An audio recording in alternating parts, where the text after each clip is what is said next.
Will the Okay. Planning and Zoning Commission for Wednesday, December 1st, 2021, please come to order. For the benefit of those who have not participated in the Planning and Zoning Commission meeting, our procedures are as follows. Because we do not have any public hearing items this evening, we'll dispose of a few items that need to be moved to later dates right now. Hold on one sec. Sorry about that. I'm still trying to navigate all this. Oh,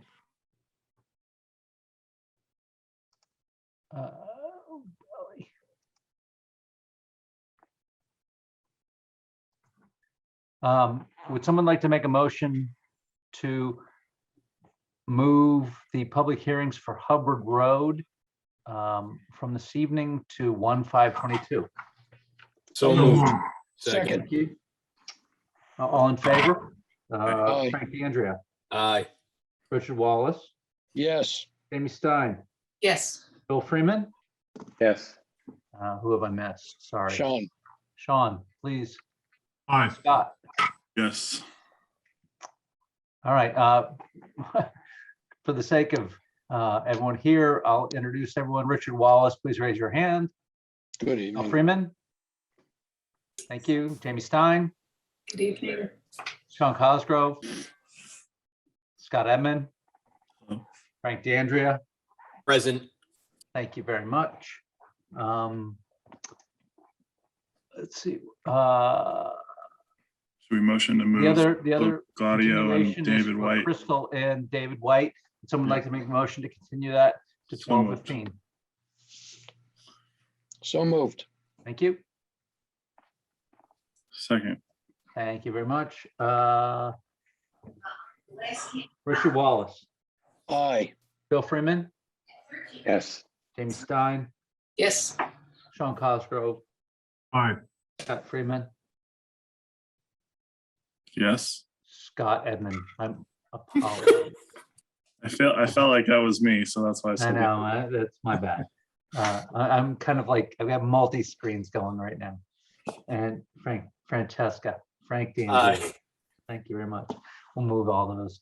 The other thing we need to tackle, George, was help me out here. The 90-day extension. Thank you. 90-day extension for the Woodruff subdivision. This is the second 90-day extension for filing the subdivision map. Would someone like to make a motion to approve a 90-day extension for the Woodridge property? So moved. Second. Second. Richard Wallace, Yes. Bill Freeman, Yes. Amy Stein, Yes. Sean Cosgrove, Aye. Scott Edmund, Yes. Frank DeAndrea. Aye. Thank you very much. We'll grant them another 90-day extension, and we will move right away to our discussion with Glenn on the zoning amendment. Great. Thank you, everybody. I'm going to share a screen here. I have it starting on page 8-1, section 8 of the regulations. And Yep.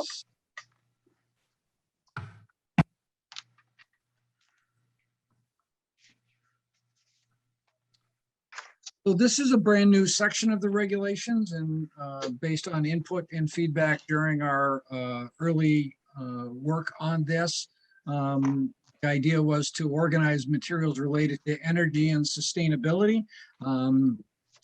This may be an area for some additional discussion moving forward, or different issues in the future. I'm not aware of any other community in Connecticut that actually has an energy and sustainability section called out in its regulation. So Guilford's being a bit of a leader here in terms of this organization. The first section, section 8.1b, is solar energy systems. And it indicates how different types of solar arrays, roof mounted, wall mounted, ground mounted, or other solar configurations will be permitted and approved. Mostly these are accessory type facilities. In other words, they are accompanying a particular use, and for the use of that property, the utility company does allow selling back to the grid. But a question we have down here on the bottom of the page is whether or not the commission wanted to allow solar arrays as a principal use, and that might be the use of a property or a field for a solar array. Lots at least 5 acres in area, so it could be a sizable operation. But again, this would be a principal use rather than an accessory use. Any thoughts on the commission's part with regard to solar energy systems or principal I uses? just have a question, Glenn, as far as where did you receive or someone suggest the dimension limits for, not to extend more than 12 inches and shall not exceed 25 feet in height? Are those standards somewhere, or what? I would say that they're standards, Sean. These are regulations which other communities have adopted. Okay. The strangest solar array that I ever saw on a rooftop, the house did not orient well to a north-south or east-west configuration. And so they constructed something on their roof with the platforms mounted, I would have to say kitty corner is probably the best way to describe it. And the community wished that they had had an opportunity to look at that, and perhaps have a conversation about it. So this is meant to sort of permit more typical type installations. And then if there's things which are alternative solar configurations, come and see the commission. I mean, my feeling is it's a pretty low impact use upon a property that offers a substantial benefit without any real impact upon neighbors. I mean, I guess if it was right next to your house, you might not want to see a solar array, but I mean, I'm willing to kick it back to the commission just for conversation purposes and input. I mean, I think having it saying that it's for by special permit, then I think that gives us some leeway in terms of checking with the neighbors, checking on aesthetics of the design, that sort of thing. We could also impose screening requirements, so they're not specifically looking at it or something to that effect. Yeah, well, I mean, most of the solar arrays that I've seen have not been on the ground. They've been on rooftops, and they've been pretty flush with the rooftops, and they've been pretty unobtrusive. Well, I mean, there's one right there across from Orchard, from Bishop. right. I was about to say that's the one we really need to take a peek at, is the Bishop's one. Well, it's interesting though, that one would still be considered an accessory use, right, Glenn? I mean, when I understand principal use, that means the lot is solely taken up by an array of solar panels. So then my question is, for what purpose? Is it community solar? Is it to feed back to the grid for the property owner? Like how are these working if it's just principally for No, so I think, Jamie, I think on this page, items 1, 2, and 3 are the roof-mounted, wall-mounted, ground-mounted. Those are again, the typical installations. They're going to be permitted by zoning permit, provided they comply with the standards here. And we're not going to get into the weeds, if you will, on whether they're selling it back to the grid or what they're proposing to do. On the other hand, if somebody wants to create, for example, look at number 3 here, ground-mounted solar array. We have a tracking solar array, for example. This is a large structure, generally a pylon with a solar panel on, which can be quite large, and it rotates to follow the sun. And so they want it to exceed, let's say, 30 feet in height. And that's the situation where we say, look, 25 feet, I can give you a permit today. 30 feet, you got to go see the commission for a special permit. So that's really the only scenario where the special permit comes in for those. And then down at the bottom is, again, this question about a solar array as a principal use. Just down the road for me in Simsbury, there was a tri-state compact that got together and built a solar farm of several hundred acres of solar panels. And so that was actually approved by the siting council because of its size. But this scenario here could allow the commission to perhaps allow smaller solar arrays, but a principal use on a piece of property. And this would be, again, a situation where a special permit would be required. So I think the first 4 are pretty straightforward. I think we've got some reasonable standards, and if it exceeds those, we'll come and see the commission. Any thoughts on solar array as a principal use? I just have a question about how the 5 acres was come up with, because that's a pretty big piece of property. And if you're using only 80% as a maximum coverage, you would think you could have some smaller parcels that might benefit from having solar farm on it, if you will. Yeah, I mean, I think that we can, not sure there's any magic, if you will, to the acreage standard. I think the setbacks need to be twice the normal distance so that, again, you're not really going to have an impact on your neighbors. And even the lot coverage at 80%, they're not really impervious coverage in the true sense because the water drips off the solar panels and basically percolates into the ground. So we can delete 8A. That's commission's pleasure. I think since it's going through the special permit process, I think scope, size, and placement and aesthetics will all come to the fore anyway. So I think it would be good from my perspective to allow as much flexibility as possible because I know, like, for example, there's a whole movement now where people are farming under certain crops that farm under solar panels very effectively in areas that are more humid and dry. And so they can grow things like Swiss chard and all kinds of things like that. So there seems to be some synergy with panels and growth of farming. So I would like to keep it as flexible as possible. That seems to make sense to me. I would agree with that. I don't think there's need for a 5 acre minimum. Got it. Anything else on solar? I would like to encourage it as much as possible, honestly. Yep. Yeah. Yeah, so yeah, I agree. Yep. So the next page deals with wind energy systems. This again can be wind generating facilities on individual pieces of property. And then the question is it accessory to the house and supporting the house, or is it a larger structure which, you know, may involve a principal use or structure? What sorts of setbacks, tower heights, and other things like that should apply, including blade clearance? So residential scale wind energy systems tend to be kind of small and compact. There's some different technologies out there. It's possible because Guilford is a coastal location that you might have better wind situations than some other places may. And the question comes down to, in a sense, how does the commission want to manage these? And then, as you're perhaps aware, that there has been discussion about, you know, floating windmills in Long Island Sound and other types of scenarios. But what would the commission's thought be in terms of wind energy systems as a principal use or structure? And how might you want to approach that? Well, I think the two possible main issues are noise and vibration, and flicker.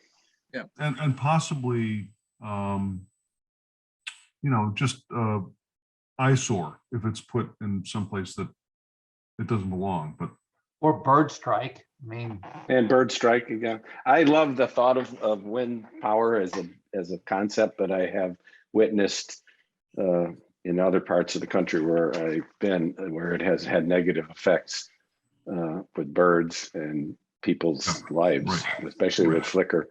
So I think I personally think you need to be kind of careful with it as far as, because it could be a problem for neighbors, I think. yeah. are we going with special permit wording again? Okay. Yeah, I feel like solar panels I'm just more accustomed to seeing them. I don't really know much about wind. I don't know what flicker is. So I think it would be, I guess, maybe useful if we are going to include it, just to have a little bit more information. Well, Glenn, it seems like you've got it in here as all special permit, right? There's nothing as, right? that's correct. I mean, I think it's it's an evolving area. There are certain communities where wind awareness has grown, and so more people have done it. And there's other situations where they're just kind of warming up to the concept. But I think, what's happened with energy prices, people are looking at sort of options, and wind can be one. And again, there's different technologies that can have different impacts. So whether it's an accessory use or a principal use, it requires a special permit from the commission. If the commission wanted to wade carefully in this area initially, what I might suggest is we'll go with 1 and delete 2, which is the principal use. And if somebody wants to come along with the concept of a principal use for wind, they'd have to come and explain to the commission why the regulations should change. But a small wind energy system, I think we defined that in the regulations in terms of the generating capacity. Quick peek back at that. That was back there.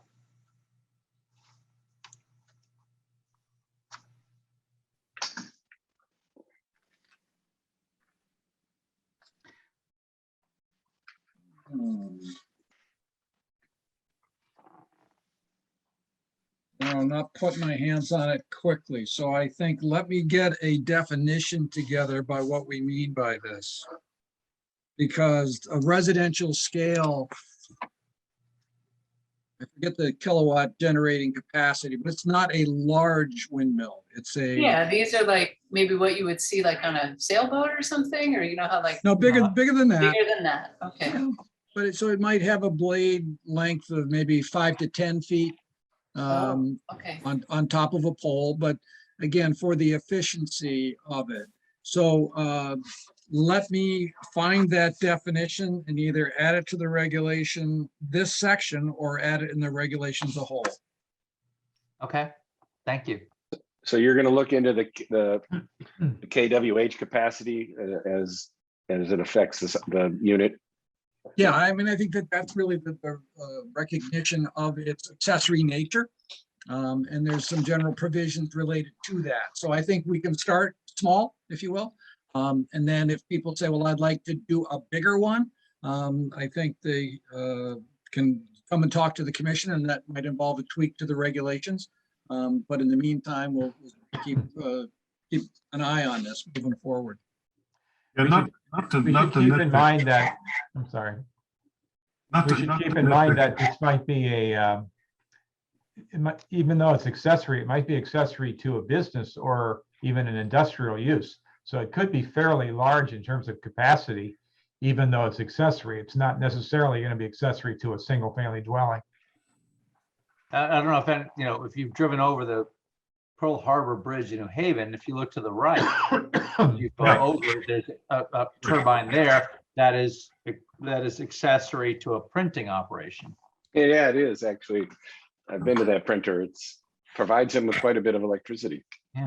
So, which is great. I mean, and I don't think that, I haven't heard any negative impacts, but I'm sure. The only story I've heard about negative impacts was on it was fairly isolated. It was in Maine, on an island, and they anchored a admittedly very large two wind mills. They anchored them in granite, and these islands are admittedly very solid rock. And vibration caused all kinds of problems for the neighbors, because the vibration of the rotating blades, which were fairly large, were causing sheep to problems and people not being able to sleep. And so I don't want to overthink this regulation. I think that we might be able to refine it over time, but I just want to keep that in mind. Right. So It's a little more invasive than a lot more invasive potentially Than solar. Yeah. Right. Yeah. So it is a special permit, so I think that'll give the commission quite a bit of control over this. And then if issues were to arise, then we can address those at that time. Right. Thank you. Anything else on wind? The next issue that we decided to address was the issue of insulation upgrades. And so this is a kind of unique provision, but we can sometimes find a challenge, if you will, on older homes, depending on the way that they're built, that there's a need or desire to upgrade the insulation, but depending on how it was built, the insulation going on the inside can actually reduce the interior floor area. And so what this provision basically allows for is an additional 3-inch intrusion into a yard setback that you don't need a variance for. So as long as it's for insulation into a pre-existing wall, you get a freebie for insulation upgrades. On the other hand, if you're planning on building a wall and you want, no, it doesn't work that way. So this is really only an insulation upgrade on the outside of a pre-existing wall, and it's a freebie for the yard setback. I like it. I'm very problem. much yeah, I'm I'm fine. in favor of that. I just wondered why you chose 3 inches. Generally, it's sort of a 3-inch panel, and the question is, it was likely to be an improvement. I mean, you can get higher R value panels, which are thicker. If the commission wanted to go higher, I'll write it up in that way. I felt Yeah. 3 inches was a good start for solid insulation on the outside of a house. Yeah, Hey, Bill, you're the kind of the pseudo expert amongst us, and I have blow-in insulation in my office on 2x6s. Is 6-inch seems to be, I mean, if you can get 6 as opposed to 3, is that better?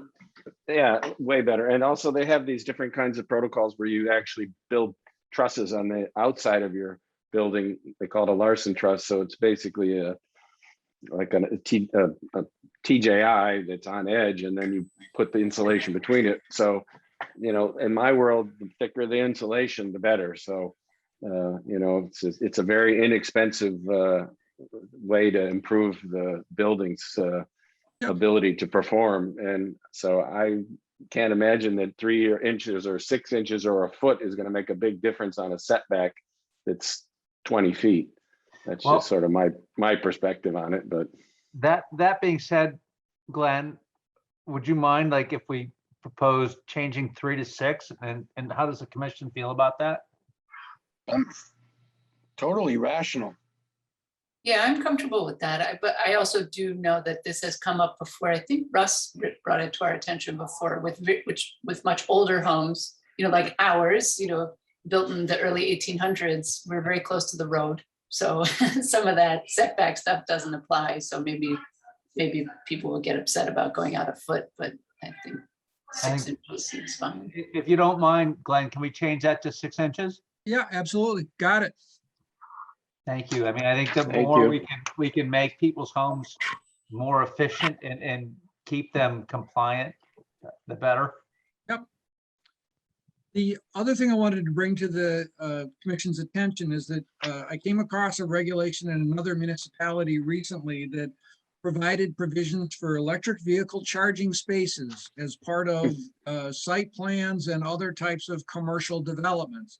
And essentially it was introducing a requirement that some of the electric vehicle spaces or some of the parking spaces needed to include or provide for electrical vehicle charging. Now, I've only seen it one time, but I thought it was an intriguing regulation. I wanted to at least bring it to your attention. Is it something you'd like to consider, or park that? Park that. I don't think I'm we're there sorry. yet. No, I got on a roller. Or leave that for a future day. What's the commission's thought on that? It's I don't pretty think we're there yet. expensive. It's pretty expensive. I mean, I'm in favor. I would mean, like- obviously I'm in favor of it in principle, but it is a pretty expensive something to require of. Oh, I see. So you I would think strongly isn't, recommend it, but not require it?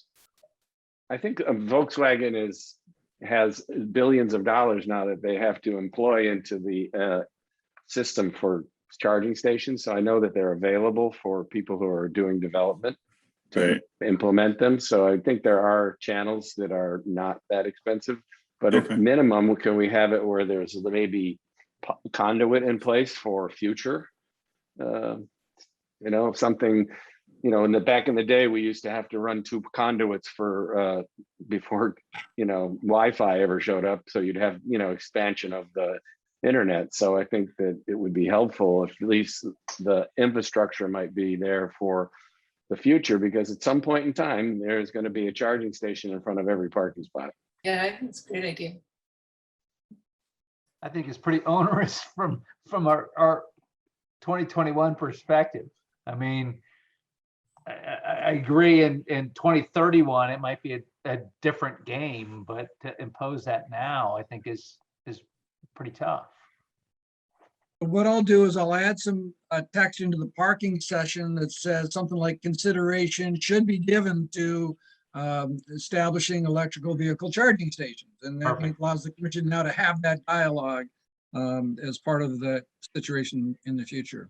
I think that's That's a it. great compromise. Yeah, because then they're encouraged to be doing it. That's a good idea. Next section we're dealing with here now is non-conforming situations. As you know, this is a kind of a unique situation with regard to zoning, but if a use predates the regulations or becomes non-conforming because of a change in the regulations, it's categorized as being non-conforming. We have different provisions related to non-conforming uses, non-conforming structures, non-conforming lots, and all of those provisions are grouped here. So I don't think there was too many changes in this particular section, and it's just grouped here for convenience and other purposes. I think on the next page. Wait, I'm sorry, Glenn, I did have a question about, okay, maybe we're gonna cover it here. I just remember the conversation about Route 1 and thinking about some of the uses like Hokan and the amount of propane that they can store there, and sort of, you know, an interest in kind of getting rid of the, what's the word I'm looking for? The non-allowance, forgive me, my words aren't with me tonight, but, you know, rather than not allowing that use, kind of lifting the non-allowance so that, you know, they wouldn't become non-conforming. And I don't know if I'm explaining this correctly, I'm sorry, but I sort of view this as an opportunity for an establishment like Hokan, if they wanted to do something, you know, to their existing facility, they would be able to operate through this particular section of the ordinance.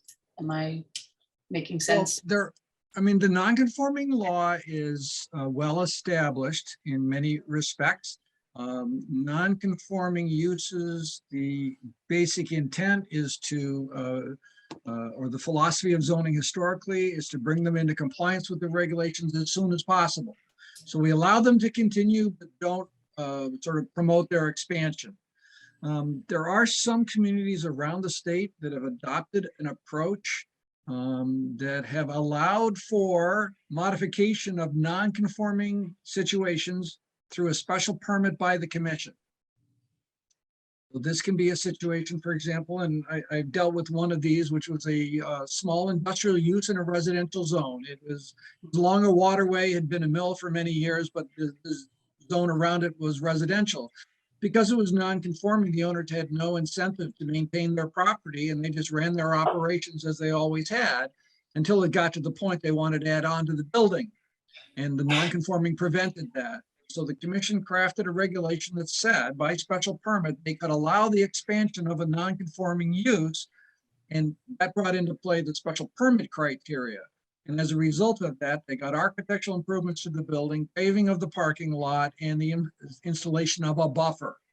So sometimes playing hardball on a non-conforming use doesn't always produce the best result, but allowing for modification or expansion allows some horse trading on the part of the commission to say, okay, yeah, let's say you're a restaurant, you can put a cooler on the back or, you know, add some refrigerated space or whatever, but now you're going to need to make some other improvement. And it can be food for thought. So I throw it out there for possible consideration, but not everybody does that.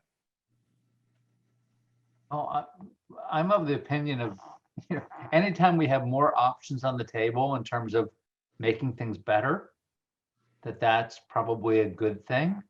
You know, you can always deny the change, or you can try and as I said, make things Right. better. Yeah. So what you're saying is you would like to see options available, but not necessarily that they would fall under something in the special permit category. Frankly, I'm always in favor of the special permit category. I mean, it gives us as a commission a lot of discretion to evaluate the impact upon neighbors in the community with respect to the changes that are being proposed. So Glenn, what would you be adding? I think it's, I'd have to go find the language that I've used before, but essentially what it allows for is a modification of a non-conforming situation through a special permit process, provided the commission finds that the net effect is a reduction of the impact of the nonconformity or an improvement in the character of the neighborhood or those types of situations. So it allows somebody to come to talk to the commission and say, well, you know, I would like to be able to do this. And the commission can look at it and decide whether or not what's being proposed is a net benefit to the property, the neighborhood, the community. So I think what I'm going to suggest for your consideration is that I'll go ahead and add this language in as part of this draft and put a big note in the sidebar that the commission hasn't made its mind up on this yet, that they may be willing to consider this. And that way we'll have it flagged and we can come back and revisit it later once you've had a chance to see the But Glenn, you're basically leaving the door open for the discretion of the commission to make their own determination, even though we're opening the door for a non-conforming use modification, right? Am I getting that right? I mean, I think that, again, I think the scenario I've seen in other communities is that hoping that a non-conforming use will go away doesn't always happen. And in fact, the impacts of the non-conformity can grow over time. So there can be another alternative or another option, which is to allow for expansion or modification, provided commission finds that the net effect is That's my point. It is that if the modification of the non-conforming use does not increase the non-conformity, it actually improves, the neighborhood. Or even if it does increase the nonconformity, if it is beneficial to the community, then that could potentially be allowed. I think we have to distinguish between what we're calling modifications, which we allow now by special permit. We allow now you can change a non-conforming use to another non-conforming use if you make a finding that the new non-conforming use is Right. less impacting on the neighborhood than the existing one. So for example, what we're talking about here is an actual expansion of a non-conforming use. There may be some circumstances where you would allow an expansion, which we don't have any provision for that now. When that expansion, for whatever reason, actually results in an improved situation somehow. So for example, everyone, remember when we had the application that was literally right behind the building office on Graves Avenue? That was Right. prior. That's a good example. Yes. Was before that was an industrial use of a garage for, I think, an HVAC contractor, and they wanted to change that to 2 residential apartments, which again was non-conforming, but it was less impactful than an industrial use. Right. And Yeah, so that kind of would be the example I would throw out. And today it looks That's the example that George was giving of the current status of it, right? Where you're trying to change it from one nonconformity. I think what Glenn is going to allow, or is thinking to allow, is that you can take what George pointed out is a nonconformity and expanding it a bit. But I think that then addresses what Jamie was trying to get to with HOCON, where it might be a benefit, to the community if they could have more storage or something, but they might also fix up the front of their building or something. Is that kind of it, Glenn? Yeah, I think it is, or increase the buffering. I mean, Yes. Adding a loading dock, and the issue is, well, depending on where that loading dock is located, maybe the building's non-conforming as to coverage. And you would say, okay, well, we'll allow you a little bit more in coverage for your loading dock, which is going to improve your operations, but we're going to want the buffer over here, or the driveway improved over there, or improve the facade of the building, increase the landscaping in the front yard. I mean, those types of things might all come into play. So, I don't want to force anything on the commission here, but I think there might be some language that once you have a chance to see it, you might say, okay, or you might say, you know what, we're not interested in that. Yeah, I think this is very good, and thanks, Bill, for making what I was trying to say more clear there, because that's exactly what I'm thinking about. And if we could put in the sort of margin note on this one, I think it applies to some of the changes we were considering for, is it the TS1 or the TS2? I can't remember, sorry. But, we had sort of kicked around this idea of, rather than not allowing, the storage of X amount of whatever of, gas in this zone, rather than lifting that restriction, I'm advocating for this ability to expand and modify rather than lifting the restriction entirely. That was the other point that I was trying to make. Okay. Great. I think the other thing that we wanted to point out for your consideration and discussion is there are provisions in your current regulations which the commission regulates somebody's ability to build on a non-conforming lot. So there is this situation, there's about a page worth of text here that involves an application to determine somebody's eligibility to be able to build on a lot. They need to get a written determination of that. And then there's a period of eligibility, et cetera, from them going ahead. I think the conversation that George and Aaron and I had on this particular one is that the law has changed on nonconformities, and our ability to manage them this closely may no longer exist in this form. And so the idea would be, if it's a non-conforming lot, it has to comply with the yard setbacks. It has to comply with the health code in terms of the septic system and everything else. The lot may be smaller than 10,000 square feet, but if it's been there from before zoning, I think it has some sort of special status or situation. So, George, am I explaining this well for the commission here? Yes, yeah, that's clear. So at this point in time, we're advising the commission that we've removed the provision which requires a planning and zoning application to be able to build on a non-conforming lot, and also removing the provision which requires a minimum area of 10,000 square feet. So if it's 9,900 square feet, it's, they can do that. If you all remember, we've seen several applications of this nature in the Mulberry Point area. Yes. And most of them had to do with modifications to existing homes on non-conforming lots. Is that what this is referring to, George? Yeah, that's a typical situation.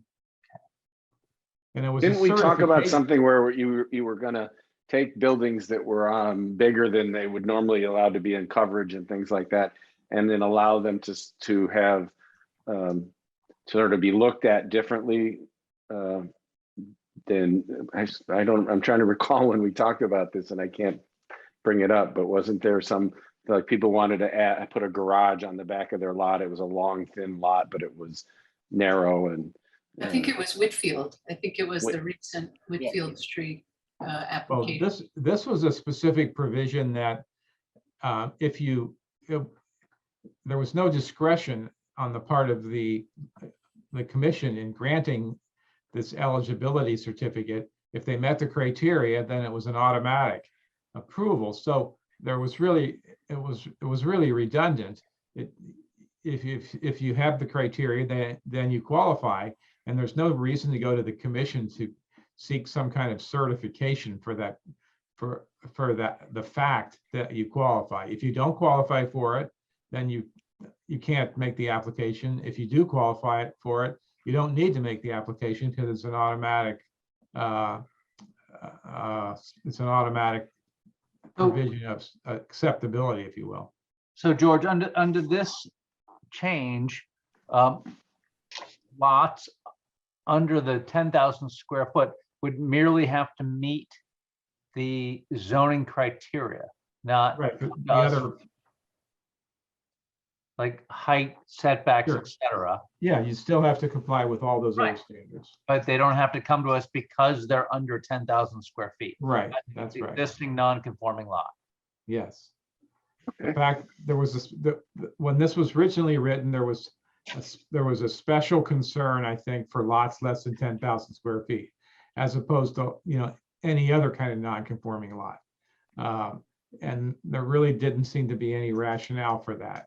You still have to meet all the other standards, the environmental standards, the health code standards, septic, setback, and everything else.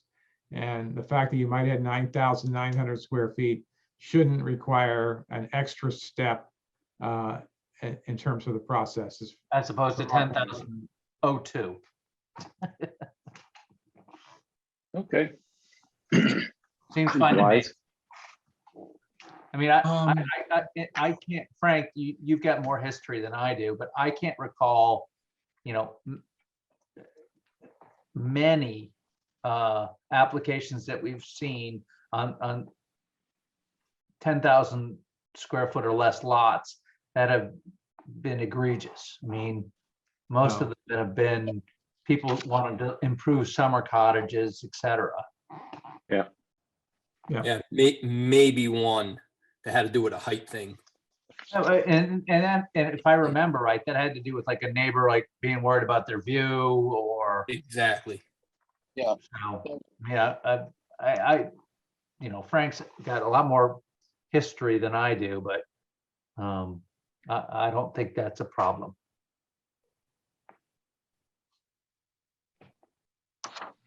While we were chatting here, I looked ahead in the regulations, and actually the provision we were talking about in terms of expansion or modification of nonconformities is actually, we've added this in here. There's a new section 8.2E.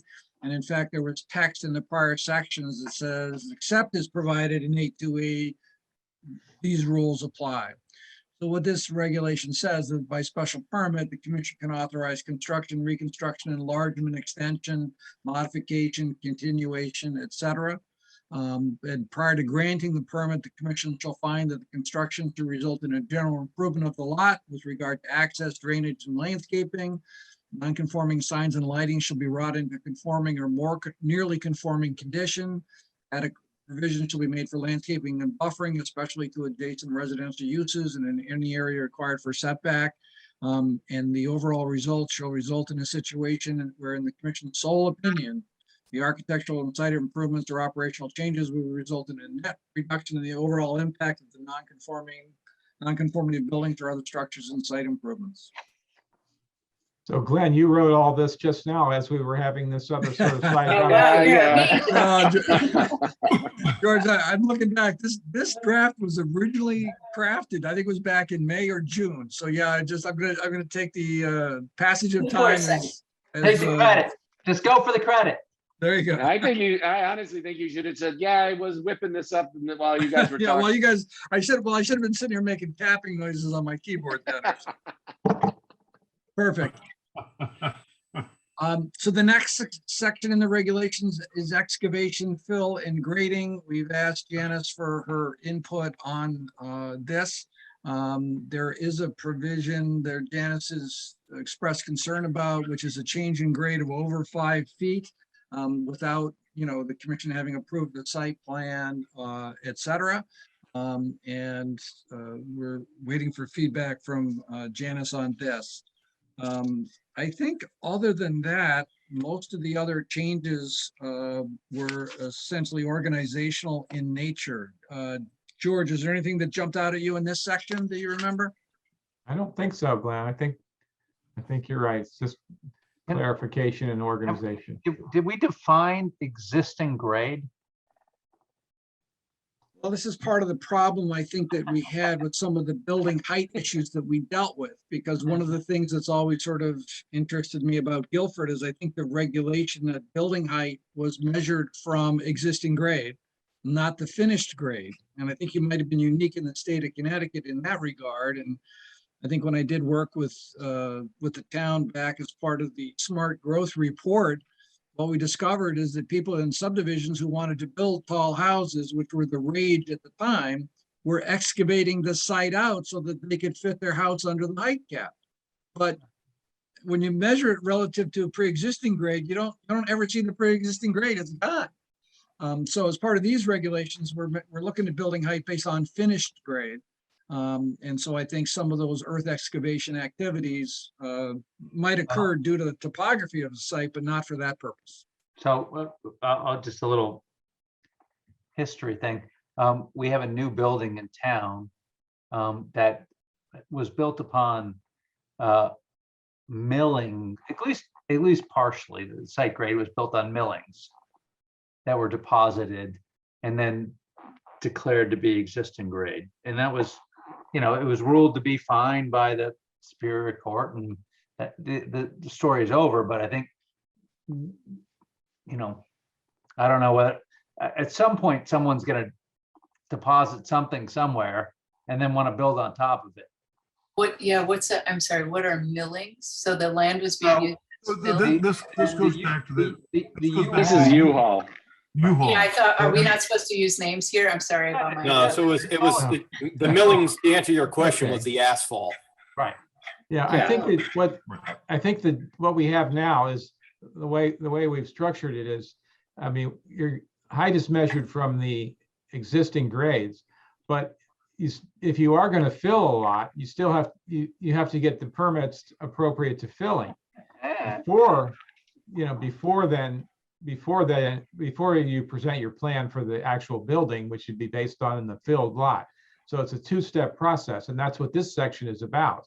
If you're going to do filling above a certain amount or excavation above a certain amount, you have to get a permission from the commission, and then your building, if it comes subsequent to that, will be based on that new grade, and you won't get the ambiguity and the uncertainty that you had with U-Haul as to when the lot was filled and how much was it filled. We don't really know, and blah, blah, blah. So George, we have an application that's pending coming up on a development on Whitfield Street that right. I believe wants to add fill. Yeah, they did originally, but I think the town engineers pretty much discouraged that.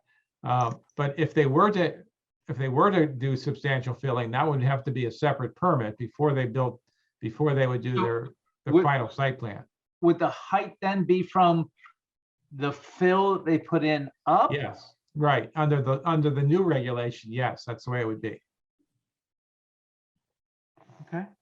I mean, how does that affect a situation like when I constructed the house I'm in now? The site was quite a bit below the grade of the road because the road had been built up, in the past on Old Whitfield. And so the grade of the house, the first floor elevation was set up so that it was slightly above the road grade, and it required about 2.5 or 3 feet of fill to fill in that gap, that swale.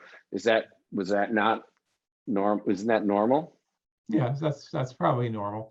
And that 2.5 feet of fill was not, at least in theory, did not reach the threshold where you had to get an excavation and filling permit prior to getting the building permit for a house. So what is the amount? Is it the 5 feet? Yeah, right. I think that's what we're debating right now. Yes. Okay. Seems reasonable. I just think there's a lot of oversight involved here in terms of fill measuring and. Right, there is. So just. So, applications don't have to currently propose cubic yards of material being moved, removed, or added on a site plan? No, they do. Yes, they do. Okay. You need a grading plan. Cut and fill schedule. Okay. Yes.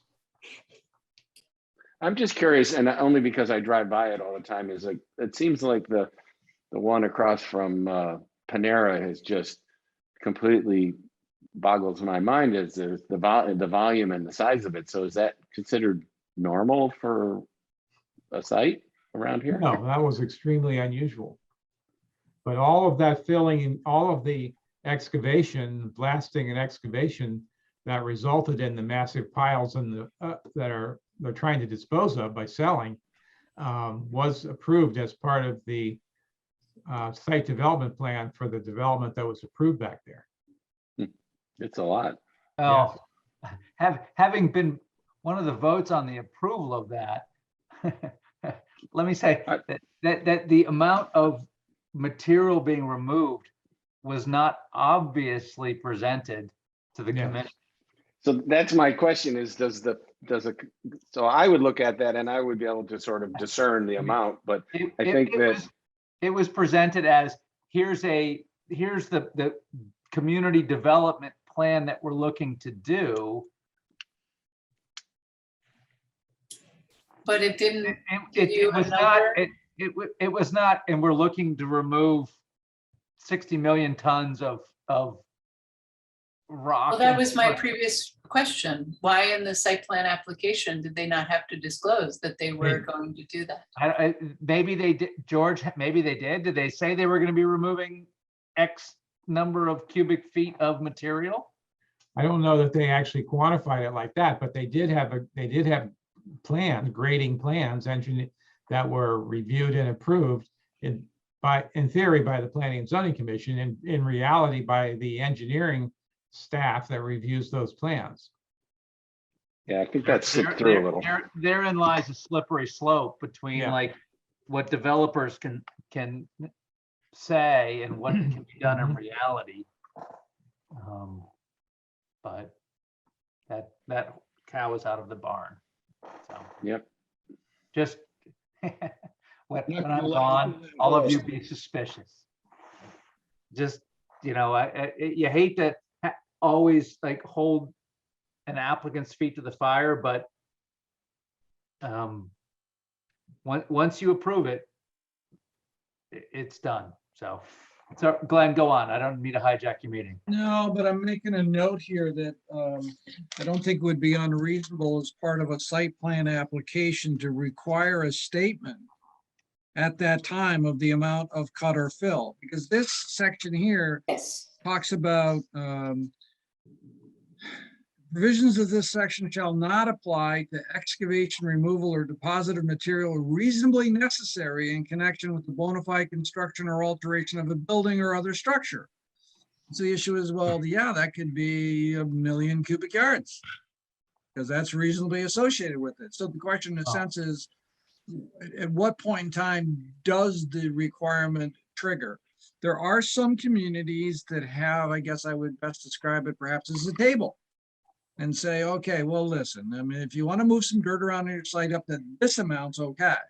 When you exceed this, whether it's a site plan approval or a subdivision or any other situation, when you pass 1,000 cubic yards, I mean, that's 50 truckloads or some other type of number, then the issue is you need a separate excavation, fill, and grading permit. So I don't know how far you want to go in this regard. Well, Glenn, do you know of other communities that have set those kinds of parameters around either filling or excavation? Yes. Well, then, we don't want to restrict things too much, but we don't want to leave it so wide open, as I think, a number of the other commissioners have expressed. I think this might be a topic, and it's suggested by your Ask Janice up in the upper right-hand corner here. This is a topic that the town engineer should weigh in on. And I know that she's extremely sensitive to the issue that we're talking about with the development up on Route 1. And we might ask her specifically to weigh in on this question with respect to this particular section. How would she think we should include this kind of criteria in our zoning code? Because bottom line, we're going to be relying on the town engineer for advice on these kinds of questions. Right, and how much fill would trigger a concern about water drainage changing and yeah, and Scott, when you and I'll go back to was it Jim? I'm not sure. The amount of material that has accumulated across from the rock pile, across from Panera's, it's only grown. It hasn't gotten smaller. Well, it gets smaller and then it grows again. Yeah, they're actively moving it out. If you really want to see where it's been taken from, you got to drive. Go to back. the back. Yeah. Oh, Yeah. It's I've done a lot of blasting over the years, and that is more than I've ever seen in my life. It's Yeah. an amazing, you- amazing amount of material. as- what as inter- you see right there is just the transfer of it. It's Yeah, it's just like a loading zone.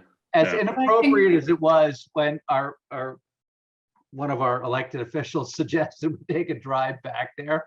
Yes, I did. I did too. I was flabbergasted. I Yeah. mean, it was a quarry. It was Yeah, not a because, site yeah, plan. because at that point, I mean, so some communities do have like a threshold, 800 cubic yards. And if it exceeds 800 cubic yards, then sometimes the application has to move to a public hearing. So I think that then becomes, you can talk about the public impacts and public nuisance of essentially a development that has now become, a place where we're storing rocks. I think they're fortunate from the standpoint that there are very few abutting neighbors Right. to that property. Because if there were, we'd be getting it in the ear right now. Yep. Well, I know Cherry Hill, the excavator is trying to sell some of that out to municipalities for road sand for the winter. Yeah, I mean, Wow. George, if you can ask Janice, if you I will, if she will. has any thoughts on a table of Absolutely. thresholds. that'd be where great. somebody- That would be I mean, wonderful. I actually would be curious, not, again, the cow's out of the barn on this one. But to get and I know the person from Cherry Hill, so I can certainly ask him. He might tell me to go. Pound sand. Pound- Oh, Pound sand, is that what you're gonna say? yeah, Phil? pound sand. Go crush Make sand, rocks. Go crush rock. There you go. But I'm curious as to how much they've actually pulled out. I mean, I could tell you that I've done 150,000 yards, and it's not even, that's 10 times that. It's amazing amount of material. Those piles are humongous, and they well, come and go. And the holes they've blasted out are humongous. All right, we'll get All that right. information. Get that from Together? put Janice on the hook, George. All right. So the next section here relates to communication antennas and facilities. George, did I propose this, or is this from your current regs? I think this is a kind of a simplification of our current regulations. And, Okay. and we really do not administer any of this because it's all under the state's jurisdiction. So in some sense, this is kind of redundant, but it's a simplification of what we've had and the language we've had, the way I recall it. Yeah, so I think the scenario is most towers do go to the siting council. Right. But there are some such as what are called municipal towers. That's where, or a siting within a church steeple or on an existing building or other type of scenario, the commission may have jurisdiction. So I would recommend you keep these standards, Yeah. which would give you some basis for review.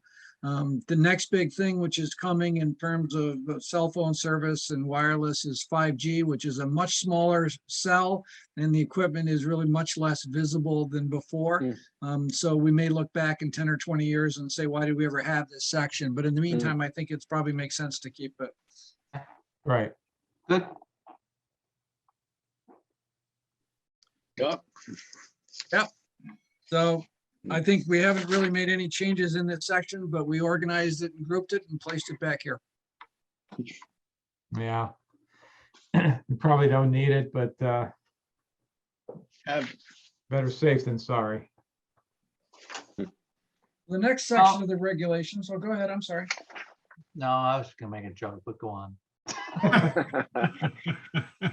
No, So the ne- don't do it. Don't do it, Phil. I know, I figured, Don't do it. Don't do it. yeah, don't go down that road. Okay. Okay, I'm moving ahead now.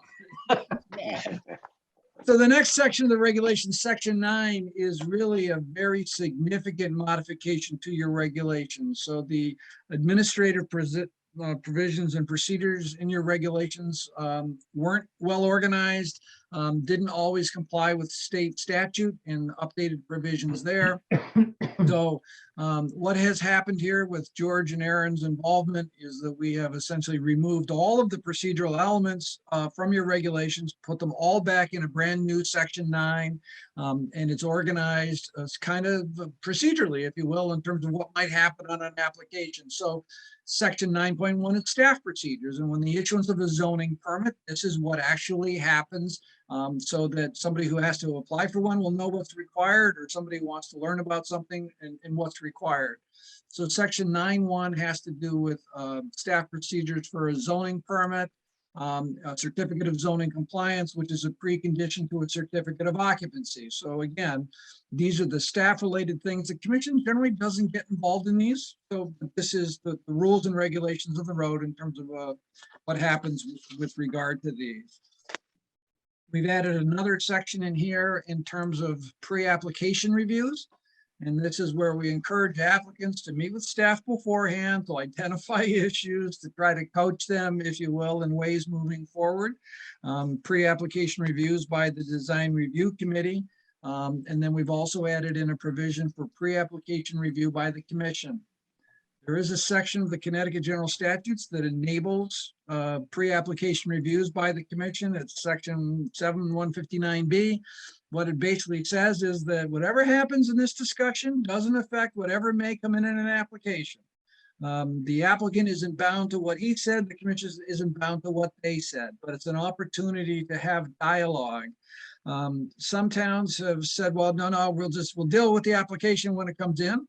But if somebody's spending hundreds of thousands of dollars preparing an application, having an opportunity at least to share it with the commission, get some preliminary feedback such as, nice job, look forward to seeing your application, or we have some very significant concerns related to either let's say the zone change or the special permit you may be requesting. So you're going to want to make sure to really do your homework on the following elements. That can be very important for a potential applicant. So this is a section here that we've suggested to enable pre-application reviews. This is new, this cell section? It's interesting. To some degree, we have had in the past a planning committee and a zoning committee, and those have been kind of the forums where those kind of pre-reviews have gone in the past. But personally, I wouldn't be averse if an applicant pre-application wanted to come and give us a 15-minute quick overview of what they're thinking about and just get some feedback. I don't think that really hurts us, and I think that might help them quite a bit in terms of our, I don't want to say predisposition, but our feelings on what they're looking to do and what our concerns might be. I mean, Phil, you're saying come to the commission versus coming to staff? Go to staff also. Well, I mean, ultimately, it's our decision to approve or not approve. So I think if they were to come to us with a quick, here's what we're thinking about, kind of like design review. I mean, design review is advisory. I was And gonna say it's been happening informally with like the planning committee as well. right. That wouldn't bother me if they were to come to the Planning and Zoning Commission and say, here, we'd like 15 minutes to get your, quick feedback on what we're thinking about. Isn't that what 9.2C does, Glenn? Yeah. I think it does, and I think the commission may decide that the zoning committee and the planning committee are both doing fine jobs on this. But I think one of the things which I think is also useful here is to identify section 7159B of the statutes that says, look, any pre-application review and any results or information obtained cannot be appealed under any provision of the general statutes, and it's not binding on anybody. Right. It's just informative. It's nice that it's making it clear so there isn't any question in the future. Everybody understands, including neighbors, when they say, well, you guys met beforehand. The answer is yes. And the regulations and the statutes actually provide for this, and our goal is to try to result in a better application. Right. So mean, I've Yeah. used this, And at I've used this in many situations, and I found it to be extraordinarily helpful, and it uncomplicated many things as you went down the road with your application or decided not to do not to go forward. Right, or change whatever it is that they're concerned about to make it more palatable to the commission. And does wetlands have any kind of similar? No, No. I think, can we just look at this for a minute, and maybe George, I mean, you don't have to chime in, but if you want to, as the role and the capacity of staff versus the role and the capacity of the commission. I mean, having worked with other commission and staff relationships that are different from the dynamic that we have, which I feel is very much, we put a lot of faith into what staff has done in terms of meeting with applicants, getting their application ready, feeling that the application meets all of the zoning requirements and all of the engineering requirements. And I just feel like this, although I understand the disclosure and I understand it's good to meet, and maybe from the developer's perspective, it's helpful, but I just want to, put up a little flag about, staff and their jobs and their role in the dynamic between the commission and staff. Are you saying that you prefer to have staff evaluate these things as opposed to? Yeah, I mean, evaluation is a difficult term there. I think, if it's just advisory and it's helpful for you, for an applicant to meet with the commission, but I'm just wondering, does that somehow overstep some boundary there with the staff and no, I don't staff's think role? so.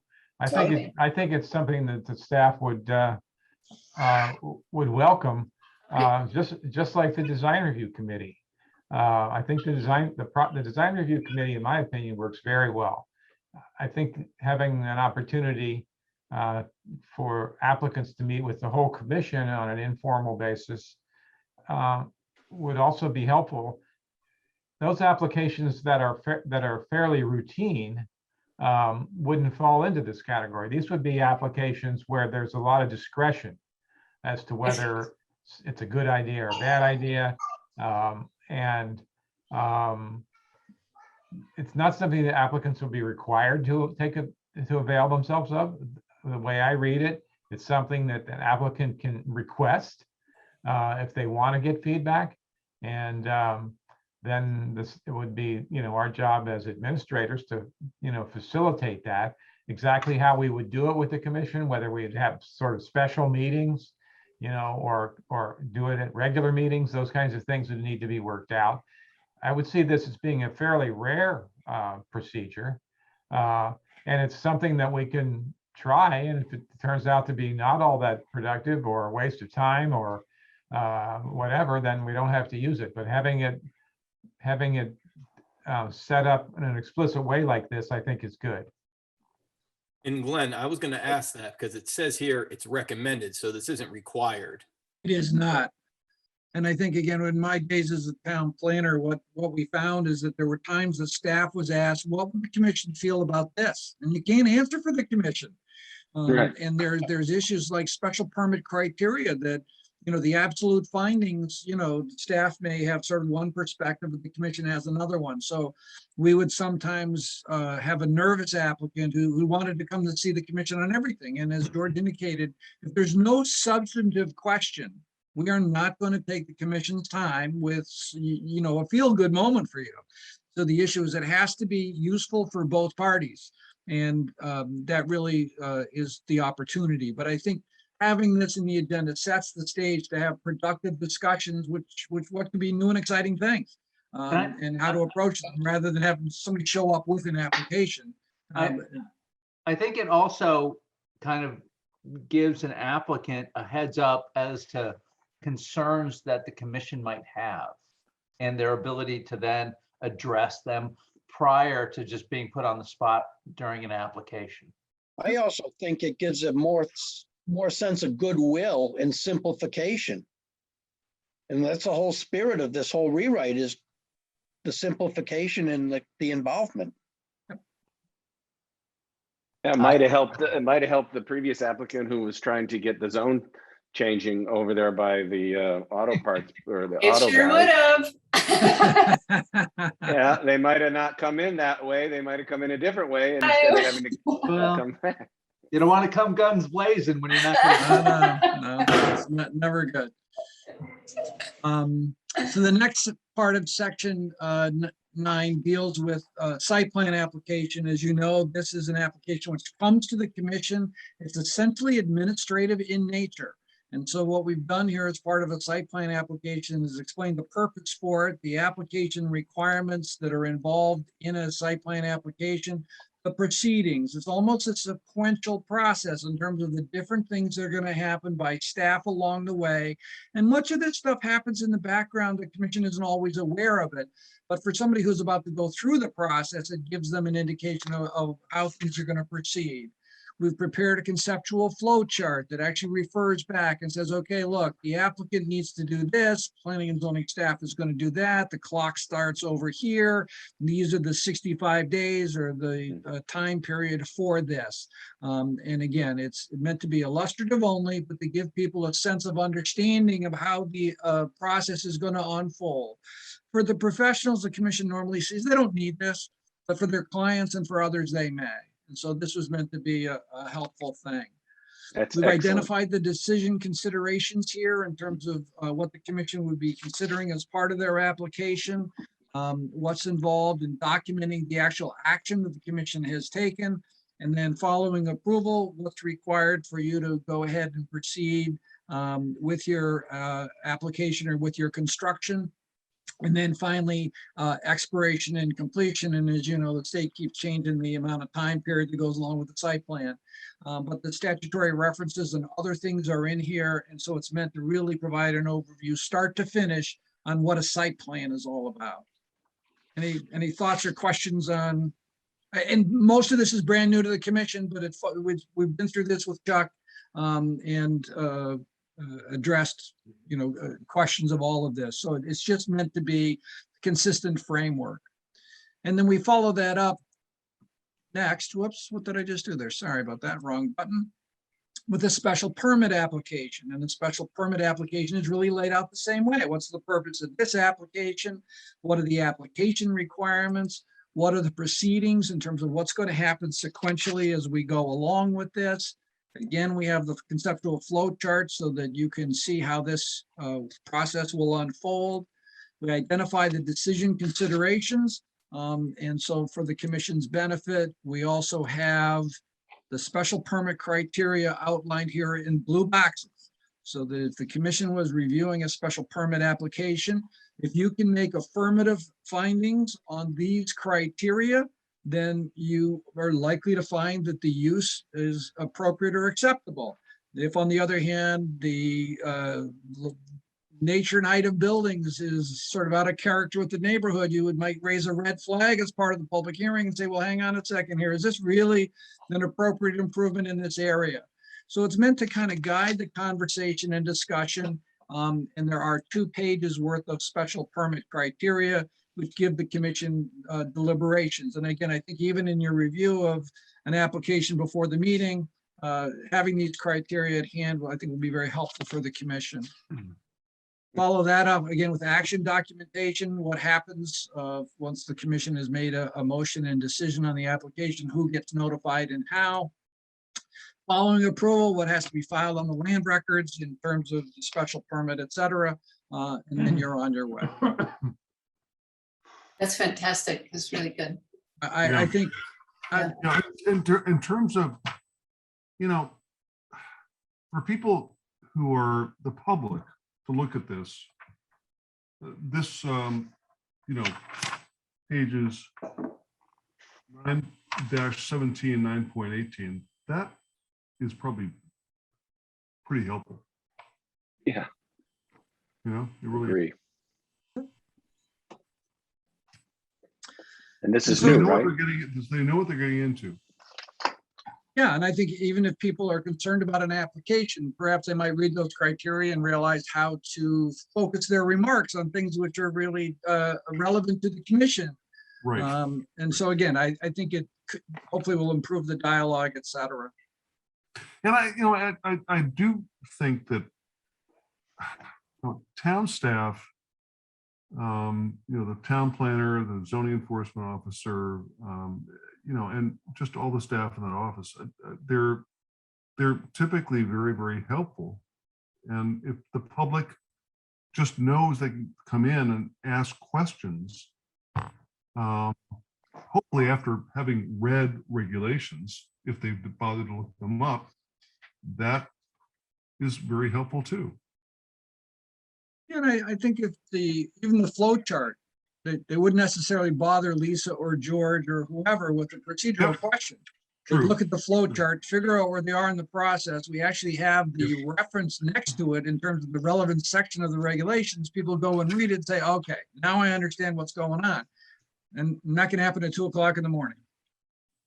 It could. I just don't want it to be a voice response system. Some people respond to visual cues. Some people respond to, human cues. And if they can talk to someone, they will understand what they need to do to get something approved.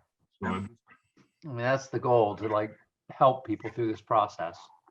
And I think the thing that is most exciting to me is that in the current regulations, many of these provisions are not intuitively interrelated. And so you start to really have questions. I think that wasn't that the initial thing you expressed, that you were trying to make this a searchable and relatable document, correct? Yes, and I think here in the procedures, the consistent format will now allow people again to sort of understand how things are going to unfold sequentially, and that'll be helpful. I mean, the whole thing about the perception of the public is that this is an obstacle course, not a roadmap. I mean, we don't want everyone to have to figure out I can't navigate this. I'm Exactly. I'm a homeowner. I want to build a shed. I know. What do you mean I can't insulate my home? That type of stuff. To the extent, I think, Glenn, I want to applaud your efforts. I think that, this is a big improvement. But I think if we just think about it as a roadmap versus an obstacle course, because I think a lot of the public just thinks we're trying to, just throw things in front of them every step of the way. And I think, we really need to encourage, and, obviously, George, you're on your way out, and we don't have a zoning enforcement officer, but when we fill those positions, we really need to encourage this to be your job is to help people facilitate, and you've obviously always done that, George, but to help people navigate this path, because most people don't know what they have to do. And so to have someone help them facilitate this in a simpler format is terrific. That's my whole point, Phil. Thank you. Speaking of which, last time we talked, we had hired a young, ambitious man. Nope, he's gone. That explains, Glenn, your post on the Connecticut. He decided to go to Bridgeport instead. Oh, very different. Okay. I actually know somebody that knows him. He apparently had put multiple applications in after he accepted the job. So he was not trustworthy to begin with, apparently. He apparently, I don't know. I guess he thought that Bridgeport was going to be more exciting. In my opinion, I was like, oh, it will be. It will be exciting. Oh yeah. Well, I mean, urban versus very urban. Yeah. And with Joe Ganem in charge? Oh yeah. I don't know. Whatever. like New Haven without Yale. There you go. I So got a question. Whoa, what? Wait a minute. So is there now a new posting out there for that position? There is a CEO opening. Are you interested in it, Bill? That's a no. Thank you, though. And George, have you picked a departure time there? I've not heard this. January 31st. Whoa. Whoa, that's great. Congratulations. We're gonna have a planning and zoning meeting Yeah, Yes. Expert, yeah. Probably at Amarone's at some point. but yeah. There you So go. thank you, George, for sticking around through this. Let's move transition. forward with Glenn. All right, so I have a question for you guys, and it relates back to special permits and some of the other applications. The commission has historically had a provision about mandatory public hearing continuance unless the commission says not to. So I've crafted these regulations where changed from a mandatory continuance, so it's a close, and the commission would say, okay, well, we don't have enough evidence, let's keep it open. And I want to sort of explain to the commission, I think that in the interest of due process and time is money for applicants, et cetera, that having a precondition to close the hearing as opposed to people asking that it be kept open so that they can bring their information later. Most municipalities say, look, show up with your A game. We're having a hearing and we're going to want to talk about these issues. If issues come up, we will continue, but you shouldn't assume that we're going to continue. You got to be ready on day one. So it's a little bit of a philosophical thing, but the question in a sense is how we would craft this regulation. Would you rather continue with the process you have that the default is to continue, or would you like to consider the other approach, which is the default is we're going to try to close the hearing and move on and see what transpires as a result of that. And so I just want to capture what the commission's desire is. I'm with you. I'm with your wording on this, Glenn. Again, it's simple to the point. We can just make the optional close when we want to. I And we've absolutely disagree. Okay.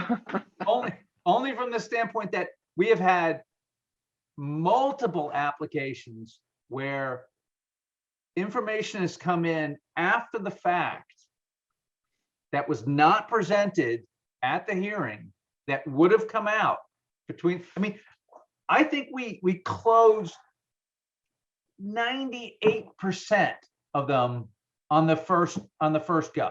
So we're not being onerous on the applicant, but for those things that there's just even the inkling of doubt, we'd like to get some more info, or we'd like to see what trickles in between and I'll throw out one application. We had one for the development of 2 apartments in a flood zone, and I was very questioning us, like, how much is this going to cost you? You know, what's this going to be? You should be aware of your flood zone regulations. It had already been done, and we would have known that by the second meeting. And again, we approve. How many of these have we made to go to two meetings? Not that many. And so I don't think it's that. It might appear to be very onerous, but we waive the 95% of them. I mean, I guess, George, you could go back and review all of our minutes, but I mean. No, I'm not going to do that. February 1st. Come on, George. Yeah. George, you know you want to do it. You know you want to do it. I kind of agree, Phil. I feel like my understanding of this 2 meeting thing is it's like a fail safe for us. Not so much, allowing the applicant to be lazy. It's more like it's more of a circuit breaker. It's like, hey, if any, and again, we put it in place as you have to have a super majority to waive it, and we literally, I can't remember us not agreeing to waive one. You know, we all seem to be on board in terms of doing it. And I know it's, a little, it's not a little, it's divergent from normal practice, but I think it's a good safeguard for our community. That's just. So that the direction moving forward then is to retain the policy of a supermajority to close the hearing? I will say that I would prefer to keep it, but I am but one member. Yeah, no, I agree. I always thought that was sort of a vote of confidence all the way around to have that. And if somebody had an issue, I think one time someone actually did have some questions and then it wasn't done. I can't remember. There's so many Yeah. blurry meetings, but I go back to my analogy between roadmap and obstacle course, and I think that if an application is pretty straightforward and we don't have any inkling that there's going to be a lot of, neighborhood public feedback, and it's a very straightforward application, it's a burden on the applicant to come back for a second public hearing. Yeah. and I it clogs up the agenda. I mean, It more does. and more. It does. Yeah. But we almost can- never do it.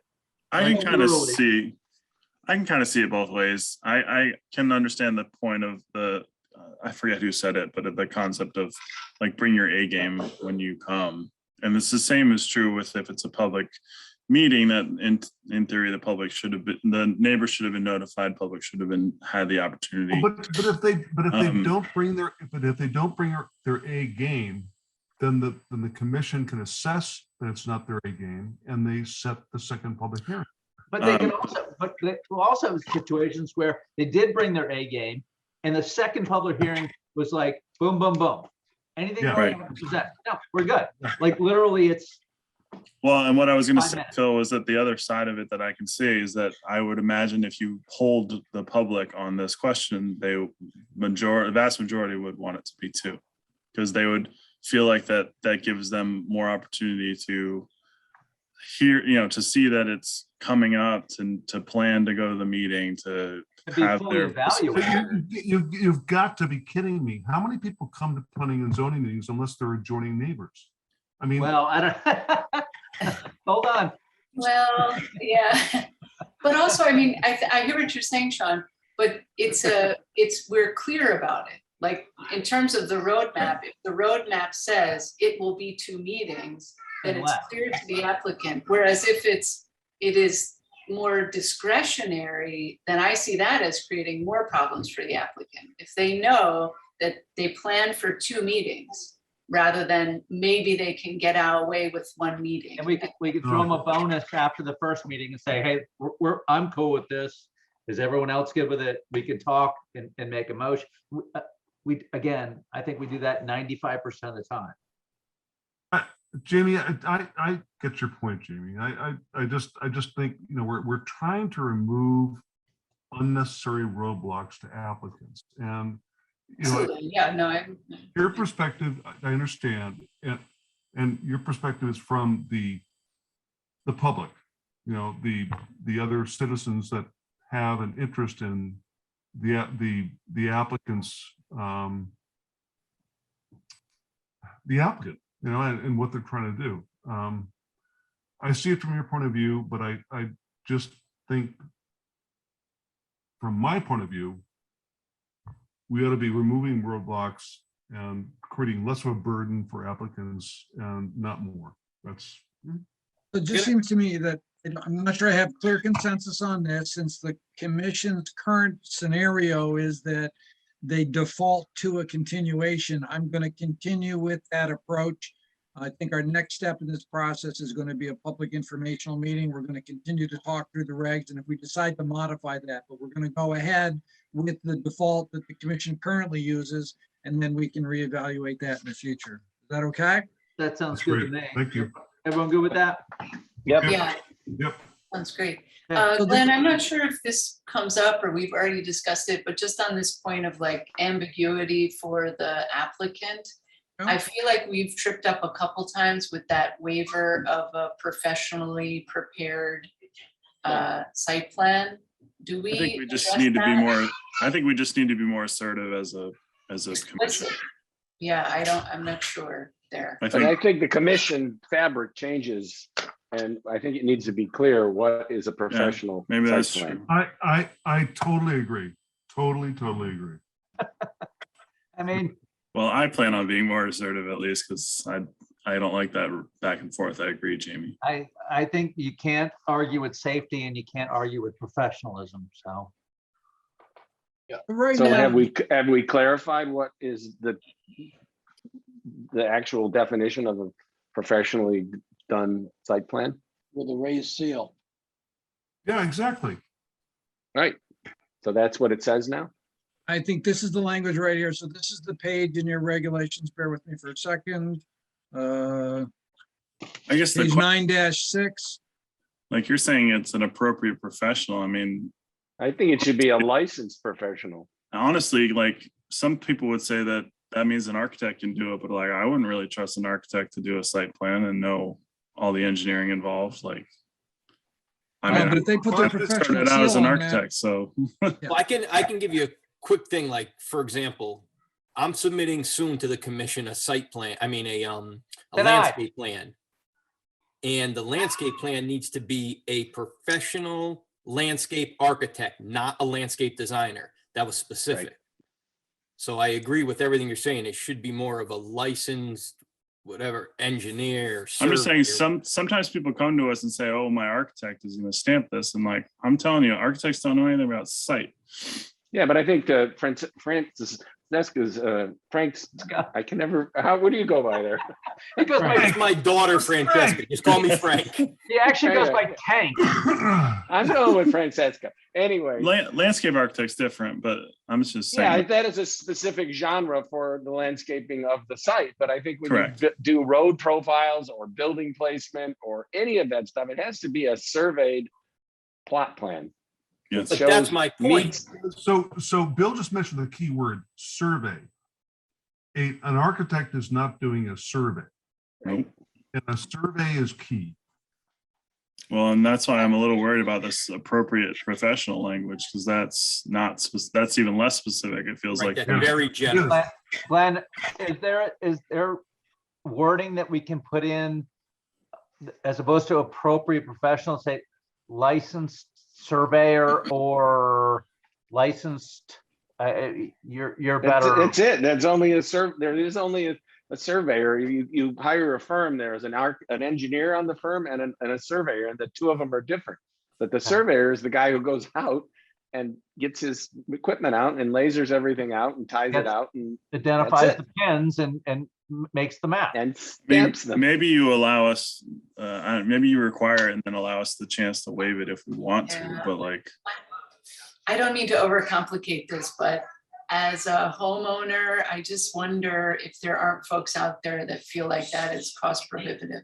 I don't know. Do you have any thoughts on that, George? I'm assuming that's where this waiver idea Yeah, came from. that's definitely the issue. I mean, there's the question of qualifications. I mean, technically a surveyor is not qualified to engineer the roads and drainage. So, whether or not you need a civil engineer, a surveyor, an architect, and a landscape architect, all four on a project or not, is something that's really hard to predetermine in your regulations. And there's also the issue of sometimes, it is an onerous requirement.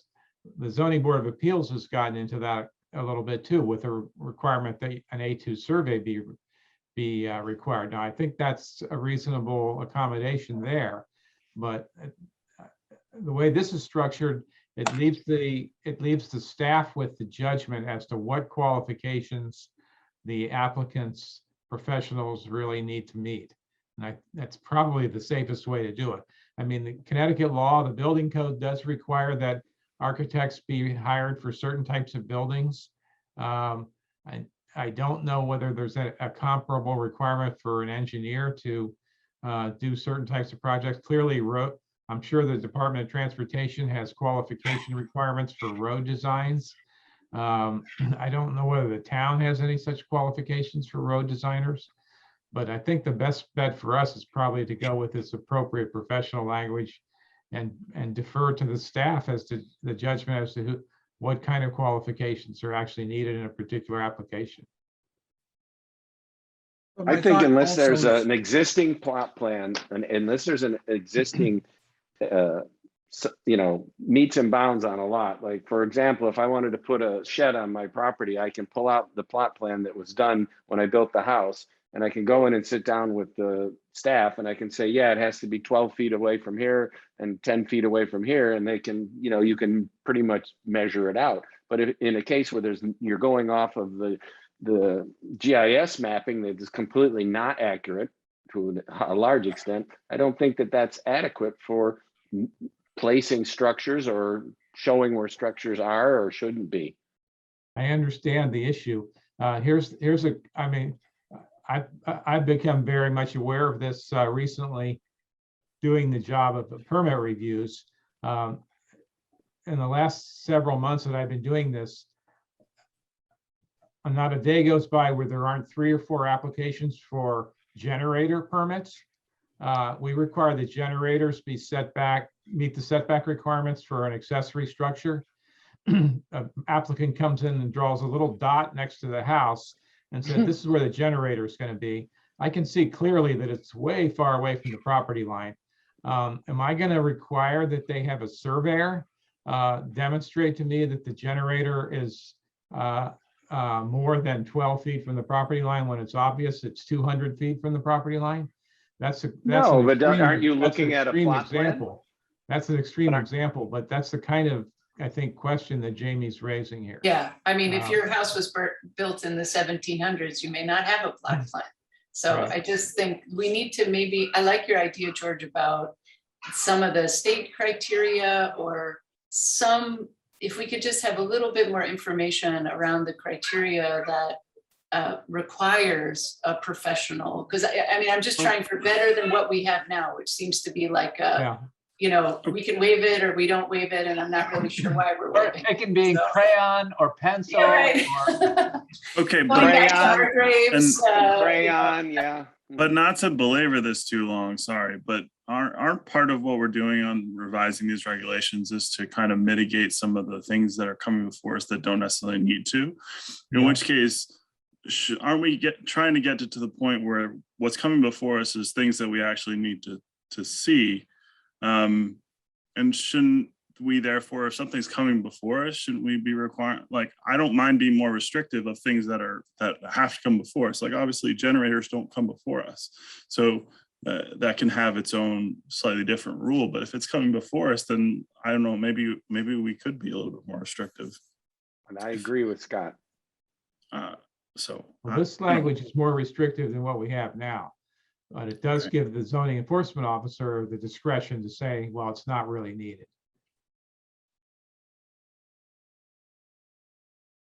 But is it something that's going to come before the commission? I guess Yes. we can see. Well, this only applies to things that are coming before the commission. Right. So I think that preempts some of the value of the commission is the one that's actually going to be looking at the document and the process. So I think it has to be very clear. Let me go and take a look and see what other municipalities are doing on this. I appreciate the That'd be helpful. commission's insight here that having a professionally prepared plan is important for the type of work that's involved in that.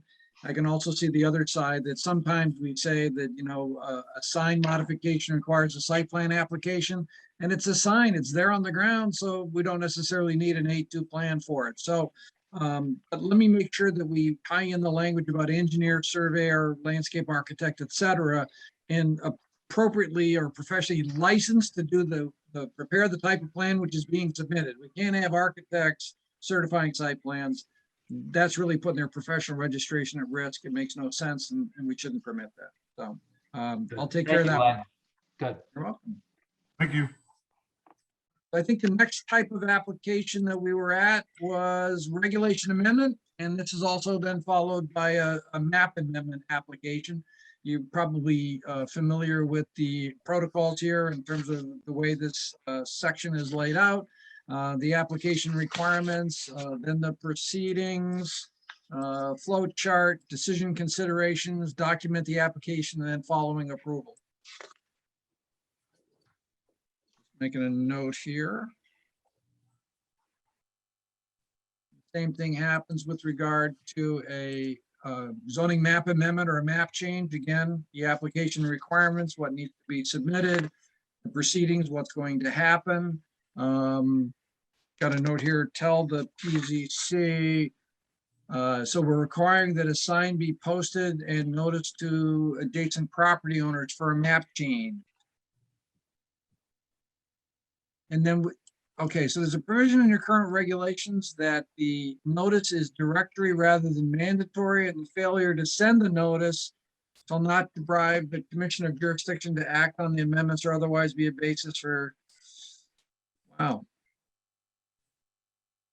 I guess I'd be more comfortable advising the commission here that due process would essentially require, if we're going to require notice, and the notice has to be done appropriately. If the applicant screws it up in some way, shape, or form, that's a procedural defect.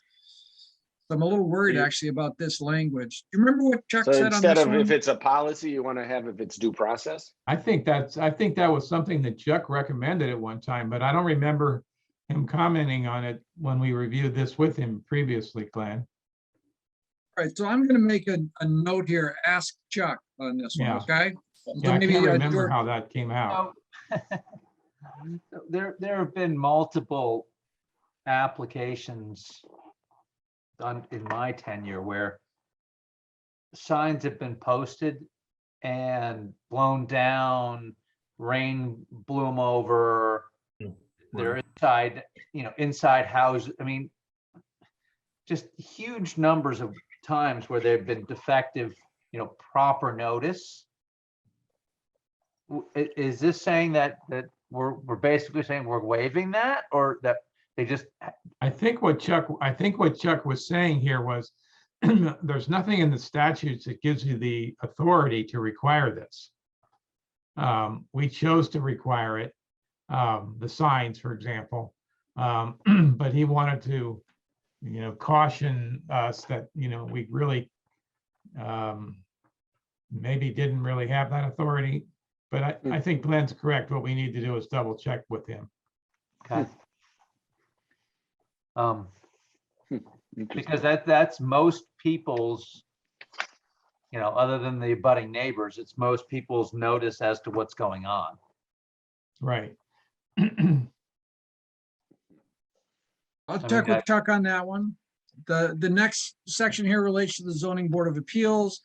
Zoning Board of Appeals has sort of independent statutory authority, but their administration ties into the zoning regulations. So we have a section here which indicates that they have power and duties as provided in the statute.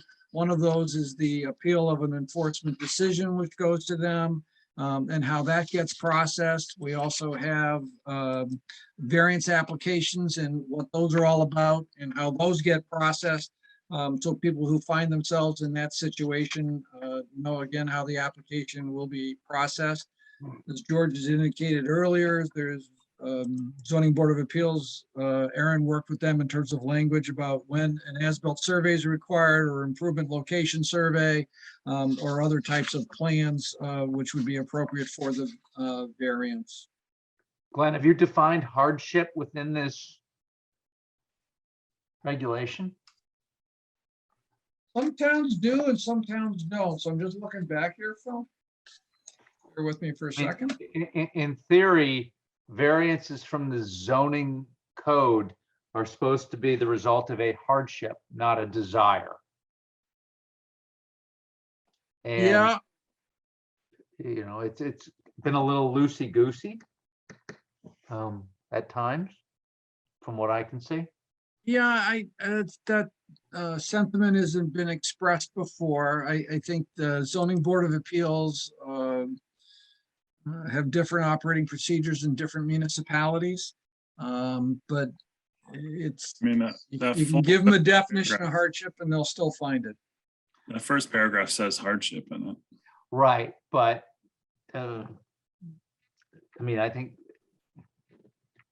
in my opinion, like a hardship should be probably more defined as opposed to just whatever the current zoning board of appeal members think is hardship. But I'm not gonna, that's not our bailiwick. I think there's a lot of statutory law and also there's a lack of statutory law, but there's a lot of court interpretation of what hardships mean. Chuck can probably elaborate on that too if we wanted him to. Right. And it's probably, it's probably more an abutting neighbor disagreeing to the variance that was granted as opposed to an applicant receiving a variance, Right. but just throwing it out. So I don't want to take any more time on it than that. I think Glenn would agree that it's variable by town. Yeah, and I think I've seen towns, the delicate situation too is where the zoning commission, or in this case, the planning and zoning commission, crafts the regulations and they establish the definition of hardship, and the zoning board of appeals has independent statutory authority. They can almost grant a variance to your definition of hardship. So it's a very delicate situation. Next section here is section 9.8, and this is where we group together many of the procedural elements that cut across all sorts of applications. So rather than repeat this language in each of the prior, we just simply refer to it here. Where an application needs to get submitted to, what's the statutory date of receipt. If the application's incomplete, we can deny it for being incomplete. We can sequence the hearings simultaneously or the order we deem appropriate. We can hire experts if we feel that they're necessary. We can provide notice by publication as required by the Connecticut General Statutes or otherwise, notice by posting of signs. Hey, Yeah, go ahead, Scott. question on that. Is there any movement in terms of like requiring posting to a website or something? Is there anything that's more now as opposed to newspapers that a lot of people don't read anymore? No, I mean, I think there was a recent court case that had to do with, I think it was the Borough of Fenwick. And the requirement is be published in a newspaper of general circulation. So that historically they had published in the Middletown Press. And it turned out there were only 2 people in Fenwick that, had a subscription. So did that meet the test? So it's sort of like, what are we going to do? But every time they tried to change this at the legislature, the newspapers get together and say, you're cutting off, part of our major revenue stream. We can't do this. So I'm not necessarily saying like, they're not talking about requiring like towns have a website and towns put it on their website or something like that. And I guess secondarily, George, is there any movement on us being a little bit more clear on our website about how what's coming up and anything like that? Is that easy to find? That's a question you'd have to take up with the Board of Selectmen and the Selectmen's office. They handle that. Okay. All right. That answer that would be no. I know that was his campaign the first time he got elected, and I haven't seen a ton of movement on that, unfortunately, but He's been working on it very slowly.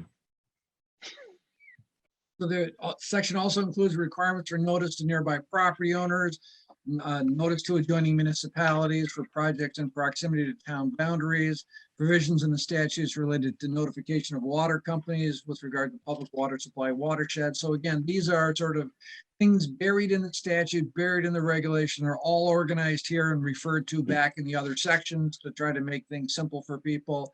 Referrals to Council of Governments, historic organizations, statutory provisions related to conservation restrictions and beneficiaries of a trust. So it's almost kind of a. So if you click on any one of those highlighted things, it will take you to that section? No, not at the moment, Bill.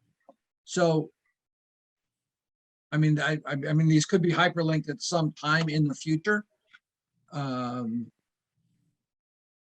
thought initially that was sort of the crux of the part of the redo was to make things searchable throughout the document. So if you're reading something and it references another section or something of that nature, you can then go, kind of zoom back, so to speak, into the document. And is that still so I think part of the point?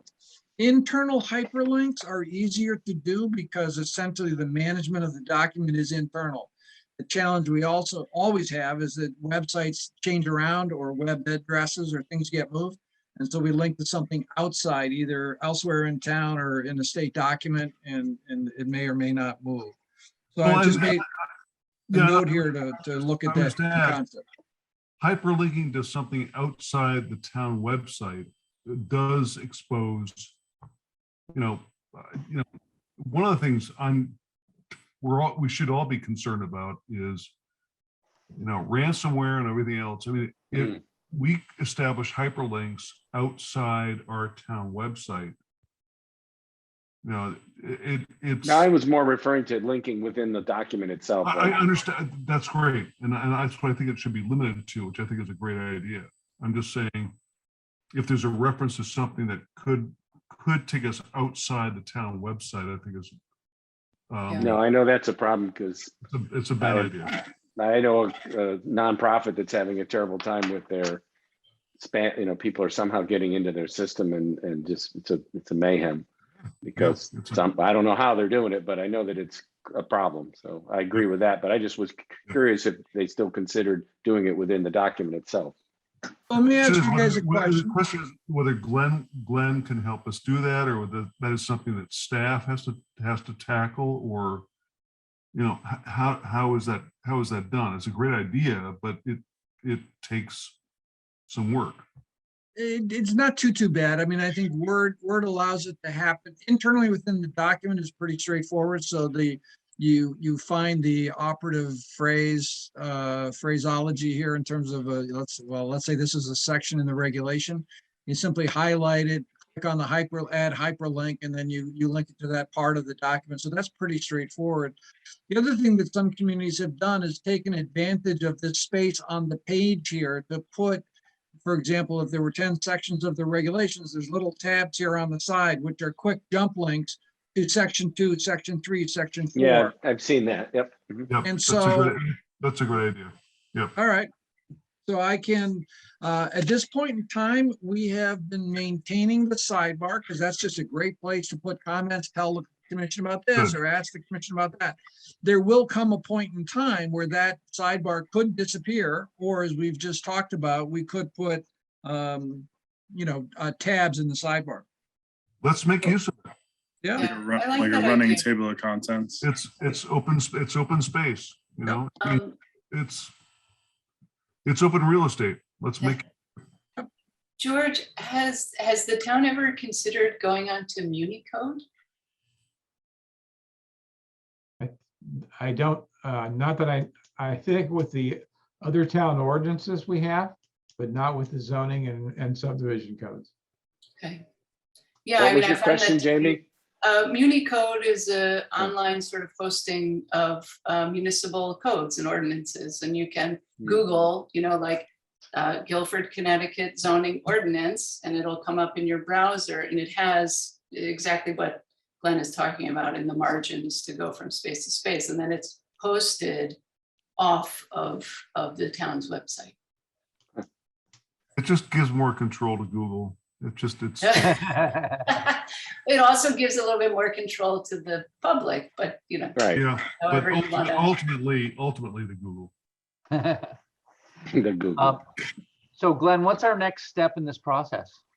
So I think we're almost at the end here, Phil. So there's just some final stuff here in the procedural elements. And then I think at the end to village district standards and then design guidelines go in the appendix so that you don't have to look elsewhere for them.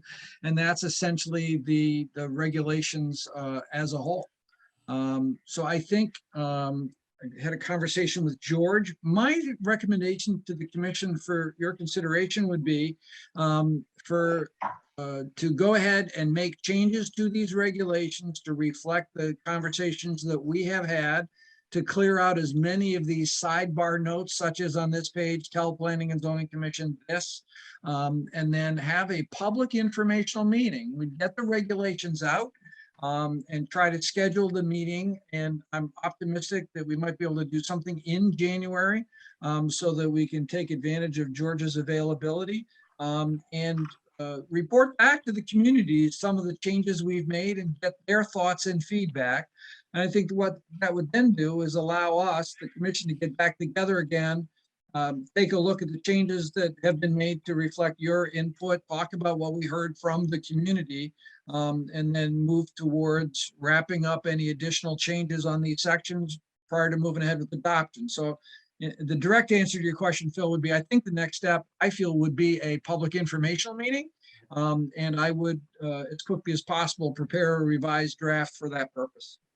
How do we get the word out to the public about this public information meeting? And I'm- is it in your opinion that this should be a virtual, an in-person, a combination? I think we, Glenn, we went with your advice on the date, Phil. Yep. I think Glenn is comfortable with and available on January 13th. We have a place at the community center, our old room, the Monongahtuck room. I think we've kind of agreed, unless something happens, out there in the world we can't control, that we do want to have an in-person meeting. This would be a special meeting of the commission. January 13th is a Thursday.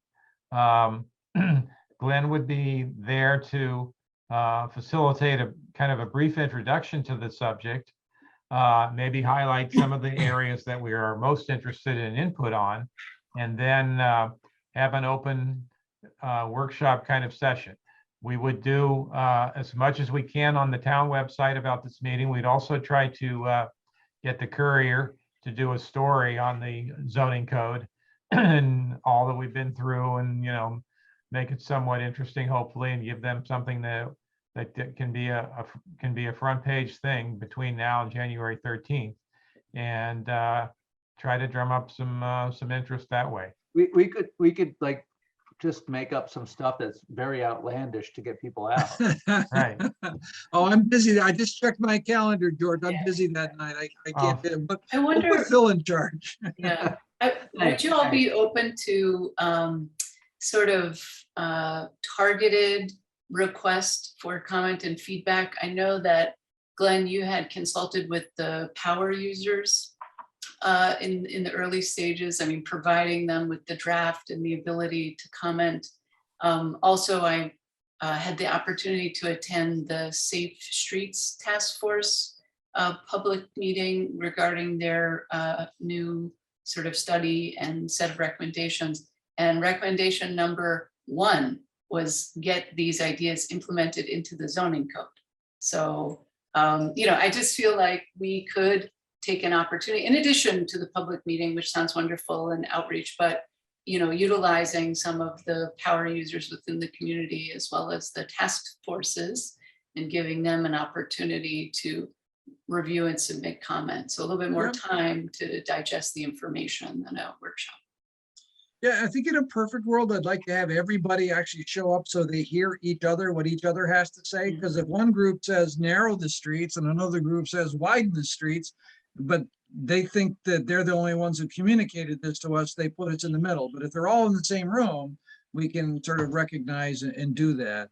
George, my only concern is that I think the room the commission normally uses, I don't know what we're going to get for attendance, but that's not a big room. So I mean, Yeah. I think We can probably get the gymnasium. Yeah, I agree. I think we should have a bigger Of room. the Well, wait, I got another suggestion. What about the high school auditorium? I really don't want the 7 of us and 3 people sitting in the auditorium. Yeah, I think we can get the Monongahtuck room, which is the room that we traditionally use, can be set up comfortably for 50 people. And we can, the room is also set up to do a hybrid Right. meetings as well, so that people can tune in from the outside if they want to. The next best room we have is at the community center. Is the full meeting room on the back of the building, which can accommodate up to 100 or 150, I think.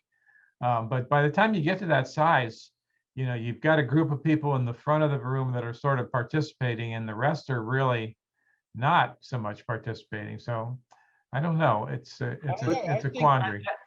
George, just assure me you'll be in charge of the technology. What's that? Yeah.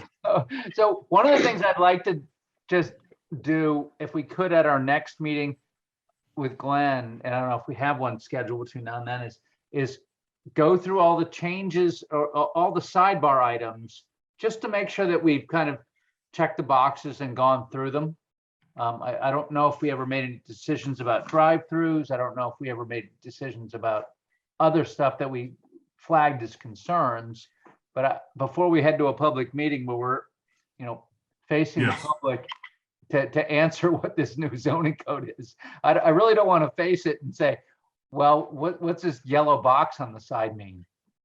Well, I think that's the kind of the purpose of the meeting on the 13th would be to highlight those specific issues specifically and not identify that the commission wants to go this way or that, but to indicate that this is a subject area where we're interested in more public input.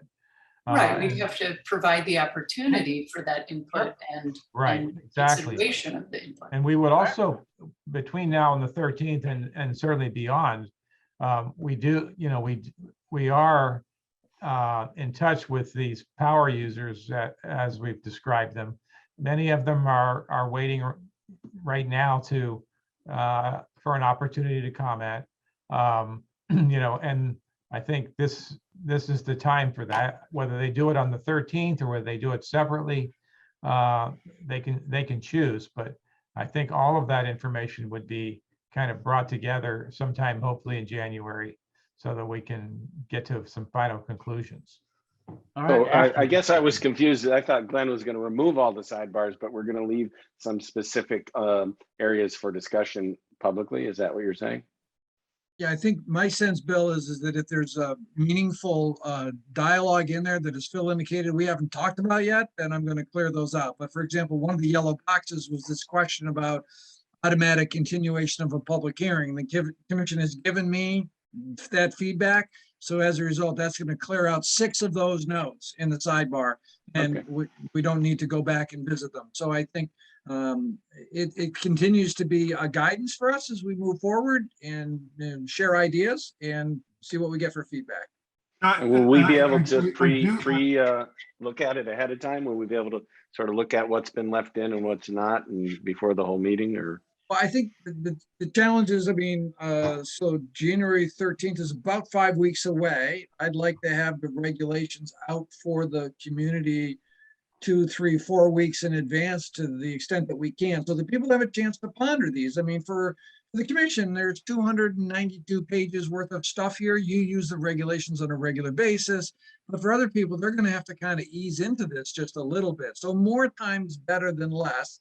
And I think if we put, as you can see on the watermark on this page, it says big draft on it. The issue is we're working this through, and we're interested, even perhaps at this little messy stage, your thoughts and feedback. How are we doing? Tell us where we're going, and kind of see what we get. So it's not finished product at this point. And when we're ready for finished product, there'll be a public hearing, and there may even be another public informational meeting at that time. It's going to be up for the commission to decide. And I do think that if we're going to have a public hearing, that people get the message that we're leaving, the areas that are really, of public interest open for discussion. And I think that's a good message that, their input is what we're interested in hearing about. For the areas that need their public input. Okay. Good. All right. All right, so I'll take care of this. I'll work with George on PR materials, press releases, little posters or flyers or email attachments or social media things that could go out. I guess at that point in time, get that done as quickly as possible so we have as much notice as possible. Everybody have a happy holiday and a happy new year. Thank you, Glenn. Thank you so much. Thank you. Cheers. Bye, everyone. Thank you. George, do we have anything else before us? No, No? Phil, I just saw in the paper we're being sued. Oh, what else is new? what's that? Eunice, Oh, yeah. I thought we knew that. Yeah, I Yeah, got we served. did. I I think got- the I literally got served in my driveway about a month and a zoning board of appeals is also being sued. That's what you're referring to, Richard. Their decision to uphold the zoning officer's Oh. cease and desist is also being appealed. George, are they claiming municipal estoppel? I think so. I don't really follow the details of this lawsuit because it's just too crazy for me, but I know that's part of the whole litany of things that they're challenging us on. Yes. What's Yeah, the and apropos, of this, Glenn, I do think that we have to revisit animal shelter issues. Yeah. Well, well, So no, I what think, we actually- yeah, so maybe I'll actually make, we have to visit is wildlife sanctuaries. Yes. That's the black hole that Yeah, will we have sink some, us. we have some ideas on that, which we'll take care of. To answer your question, Jamie, I think Ms. Estoppel is a claim that because other town agencies gave them permission to have an animal yeah. shelter there, that meant Right. that they were Right. allowed to do it, and that sort of trumps zoning. Yeah, I think Chuck has said no. but it doesn't, because I was researching in No. Colorado, they require that the wildlife rehabber, before they get their state license, show a letter of zoning compliance from their local Right. zoning officer. So I don't think that holds any water, but unfortunately, we don't have that system here in Connecticut. Interestingly enough, I'm actually going to meet with the Killingworth planning and zoning people tomorrow on behalf of a friend. And one of the discussions is municipal estoppel, because they signed off on a zoning map as approved when it should have been signed off as conditional. And the lots never should have been sold. Building permits never should have been issued. And all of that was done, and now they're trying to retroactively apply conditions on an applicant. So it's an interesting, I've learned a lot, put it that way. So in any event, I won't keep you all. Thank you all for your time. Would someone like to make a motion to adjourn? Oh, so moved. Well, thank you very much. By a show of hands, will I see